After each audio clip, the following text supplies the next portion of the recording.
What is up? Coach Emma here, and welcome back to the Fit Habit Life podcast, where we cut through the noise, talk real health and fitness, sustainable fat loss, and habits that actually work.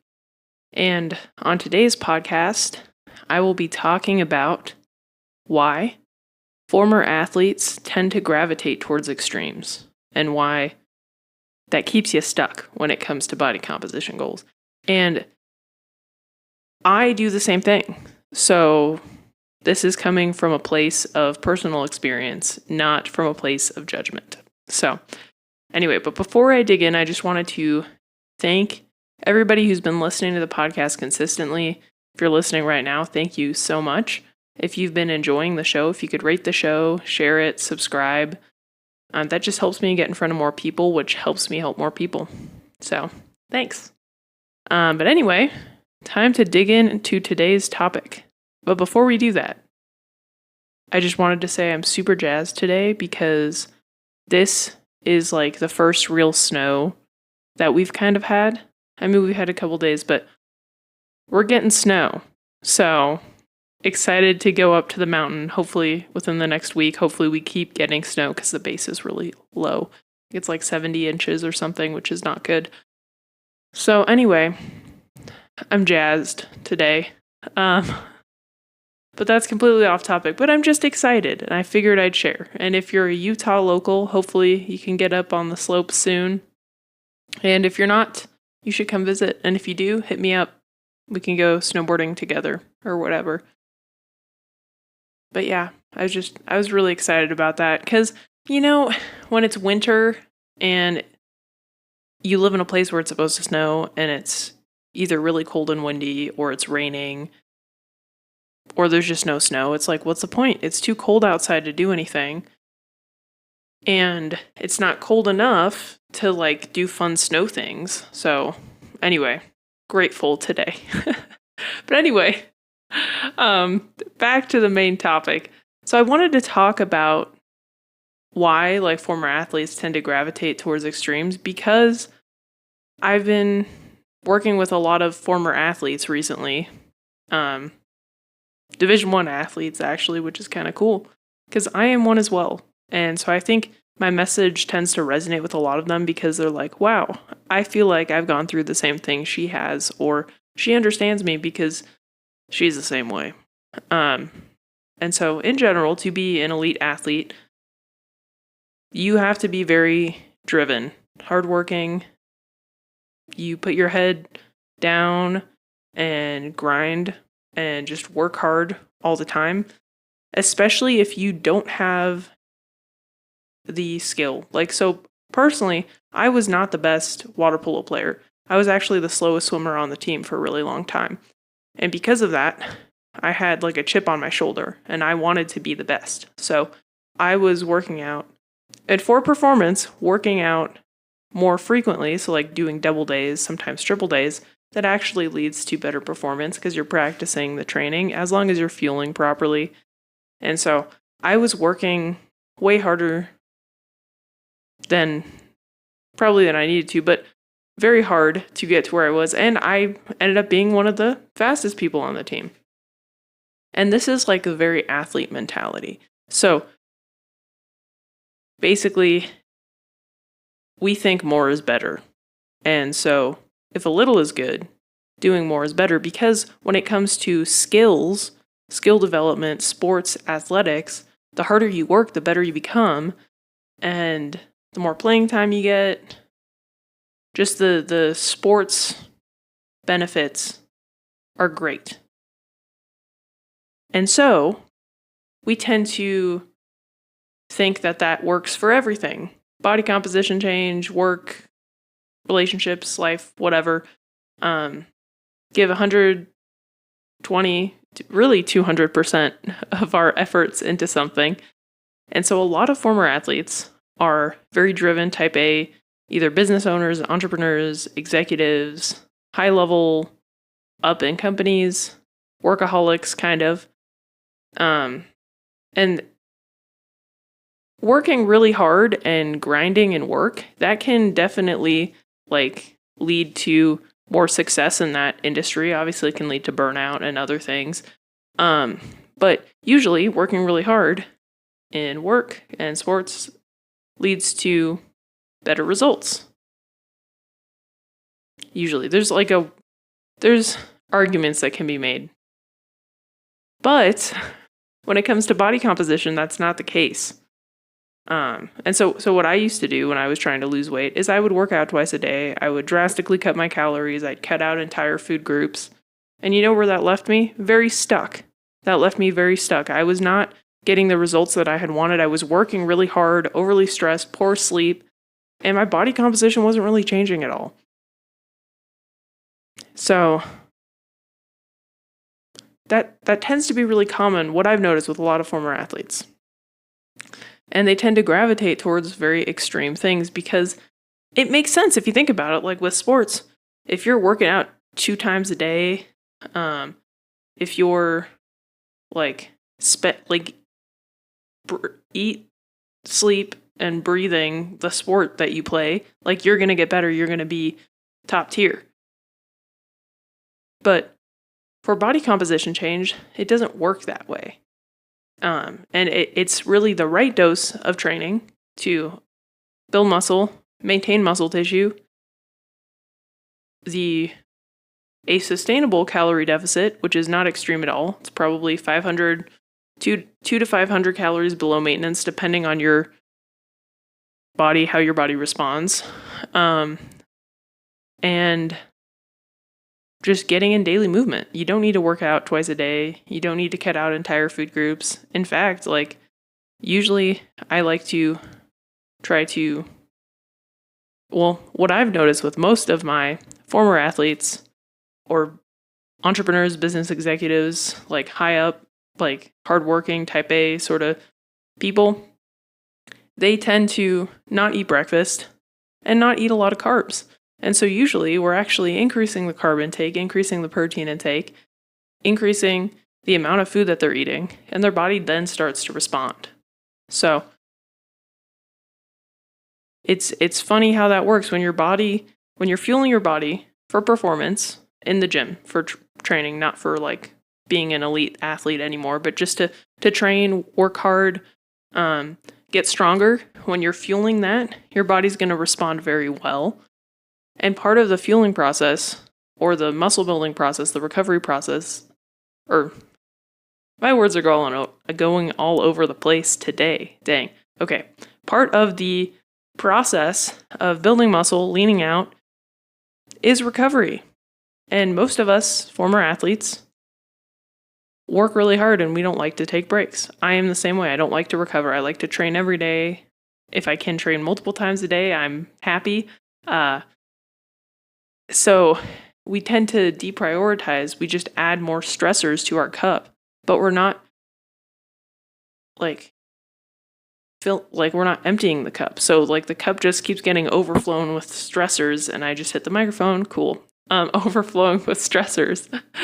And our body can't adequately recover in order to elicit the adaptation that we want.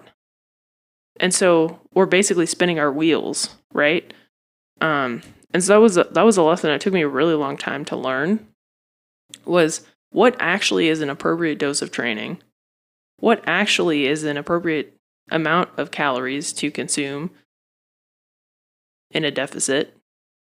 And you don't need to cut out entire food groups. You don't need to fast. You don't need to work out double days. It does not need to be extreme at all. And in fact, the extremes are what are hurting your results. So it's that the athlete mentality tends to like the all or nothing thinking, because that works really well with sports. It's you give 100, 200% effort all the time. And it's funny because, well, not funny, but most athletes get really burnt out after their college experience. Maybe they go and play professionally. They get really burnt out. And oftentimes a lot of athletes stop working out altogether. But they continue to eat the quantities of food that they ate before, and which is why a lot of former athletes tend to to not have the body composition that they want. They tend to feel uncomfortable in their bodies because they were used to eating whatever they wanted, however much they wanted, because they were working out 4+ hours a day. And they didn't see changes in the mirror if they were eating ice cream every day or, on the weekends going crazy with drinking to unwind. So when they were an athlete and they were working out like crazy, they didn't have to pay attention to the fuel or the food that they were consuming as much. They were so active, they didn't even have to think about what they had to do. They just had to show up at the certain times they were supposed to show up, and someone would make them work out. But when they graduated or end their college career, they start working full time. They don't have that same structure. They don't have that same level of activity. And if you think about too, I haven't worked with, I might be working with a former professional athlete, but I don't think I've worked with many former professional athletes, but most collegiate athletes, most people are walking all day to and from classes, to and from practice, to and from their apartment or home or whatever. And they're training at least 2 hours a day, usually more. You're so active, you really don't have to worry as much about what you're putting in your body. I mean, you should, because my performance would have improved way more. I would have been a better athlete had I fueled properly and chosen better options. But I didn't have to actually worry about it as much. My freshman year, I did get very heavy because I way overindulged. I was not eating protein. I was eating foods that were causing inflammation, gut health. I was drinking excessively, really ridiculous amounts of alcohol. It was crazy. I'm not proud of it. But it happened, and I learned a lot from that experience. And the irony is, now I hardly drink at all. I think last year, maybe the whole year, maybe I had 6 beers. I like beer. I like fancy beer. I don't really like wine or cocktails. So yeah, maybe I had 5 beers, maybe 1 or 2 cocktails the whole year. So anyway, and that would be one night of multiple throughout the week. So we've leveled up, people. But anyway, had I been anyway, my junior and senior year, I started being more, I guess, deliberate about the foods I was putting into my body. But I was still consuming close to 4,000 calories a day because I was super active and I needed it. I was always hungry. If any of you went to Santa Clara University, were in the School of Engineering, and had a class with this chick who was just always eating shit, that was me. I was literally eating all day. My backpack was not filled with books. It was filled with food. So, anyway, point being, when you go from being extremely active, I probably wasn't even eating enough because of the amount of activity I was doing. So when you're extremely active, and then you go from walking everywhere all the time, training multiple hours a day, and then you go to a sedentary desk job, because that's what a lot of people do nowadays. Most people who go to college get some sort of degree, especially a driven individual who is an elite athlete. They tend to end up in, big companies, higher up. Maybe they're entrepreneurs, but usually you're working behind a desk most of the day. Most are not doing some sort of manual labor after the fact. I know some of the men's team I played water polo in college. Some of the men's water polo players ended up being firemen for fun. That's pretty active. You can lift. Well, actually, not really, because I guess they sit on their ass until there is an emergency, but they have lifting equipment. Point being, the lifestyle is so drastic of a shift that most former elite athletes, tend to gain a bunch of weight. Our men's team, they looked like completely different people in season versus out of season.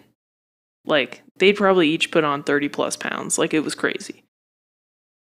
And that's kind of how their lives go.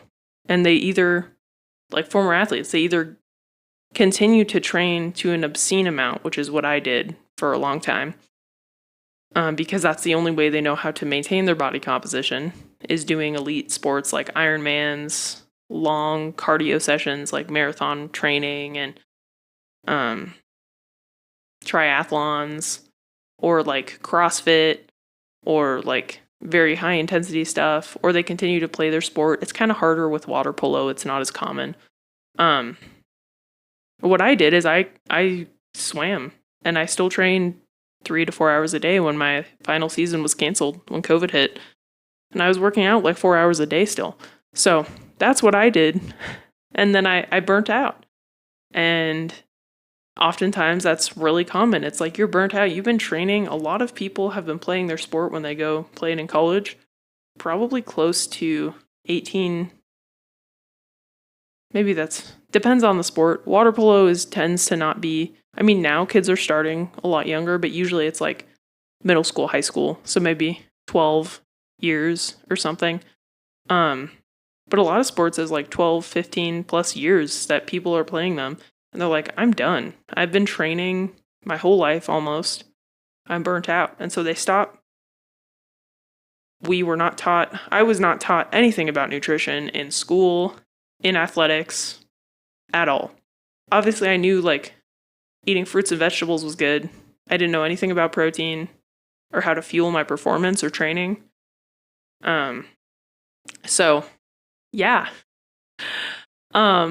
So that's why most athletes, they either continue overtraining, overstressed, end up with gut health issues, hormone imbalances, like me, and I also gained weight. So it was like all of the things, or they get obese and they gain a lot of weight and they struggle to lose it, because when they associate healthier body composition or looking better or better physique, they associate that with their collegiate self or their whatever elite level of sports. Maybe it was high school. Maybe you were like elite high school athlete. You associate that body that you want with the excessive amounts of training.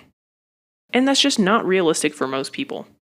Also, most sports are not conducive to muscle building, which is the most important thing to help your metabolic health. Like, the more muscle tissue you have, the healthier your metabolism, the more you can consume without gaining weight.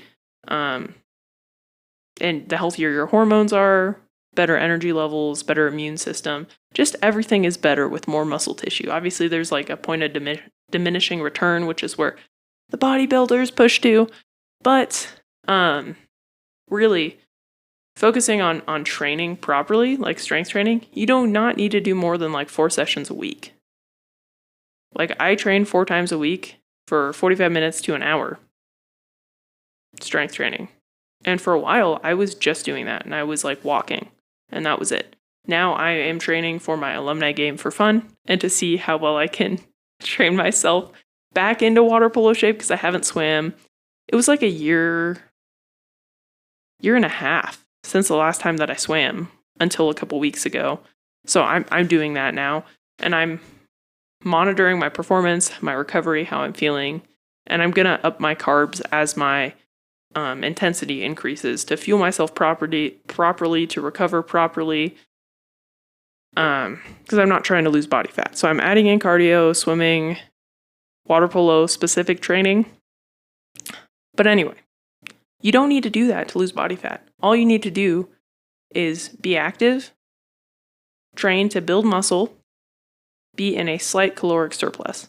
The one caveat is, if you haven't trained in a while, you should not be going into a fat loss phase. You should start training, focus on building muscle, improving your metabolic function, improving your daily energy levels, improving your daily healthy habits. That's going to set you up for a very successful fat loss phase in the long term. But hopefully, this makes sense as to why athletes tend to gravitate towards extremes. Because the basic stuff seems too basic. It seems too simple. Like, how is it that simple? How come I don't have to work out every day? That's crazy, right? Because I'm used to working out twice a day for 4 hours, and you're saying to lose body fat, I only have to work out 4 times a week for like 45 minutes to an hour? Yes, that is exactly what I'm saying. And that's the craziest thing. The biggest thing that is going to hold anyone who has that all or nothing mentality back is themselves. Because what have you got to lose? And I have some clients who still struggle, and we're having the same conversations over and over again. I'm like, look, last week you didn't do anything. So if you do one thing this week, if you do one exercise this week, you're moving the needle, you're improving. You're moving in the right direction. It doesn't have to go from 0 to 2 hours a day in the gym. No, you could literally go to the gym one time this week, do one set of one exercise if you did nothing last week, and you're improving. And that's the hardest thing to get athletes to realize. You don't have to do as much as you think. So anyway, if this episode was helpful, if you're like, that is me, I am resonating with that and I'm really struggling and I'm ready to get some help, then reach out to me. I have a discovery call you can book below. We can see if we'd be a good fit and then move forward from there. If that's what you'd like to do, if we both decide that's the next right step. Otherwise, if you've just been getting so much value that you don't need coaching, that's great too. Hopefully that's not the case. I have my own coach. It's extremely valuable. But if you've been getting a lot of value, please just rate the show, subscribe, share it. It just helps me help more people and get in front of more people and debunk a bunch of the crap that's out there, which we're constantly inundated with. So, like now we went from weighted vest walking to vibration plates. It's like, okay, dude, like just lift weights 2 to 4 times a week, walk more, eat more protein, eat more fiber, get more sleep. Stick to the basics, drink more water. And you don't need some fancy vibration plate. You don't need a weighted vest. You don't need to eat within a tiny window. You don't need to cut out carbs. You just have to stick to the basics and the results will follow. So anyway, thank you for listening, and I'll catch you guys on the next one. Peace.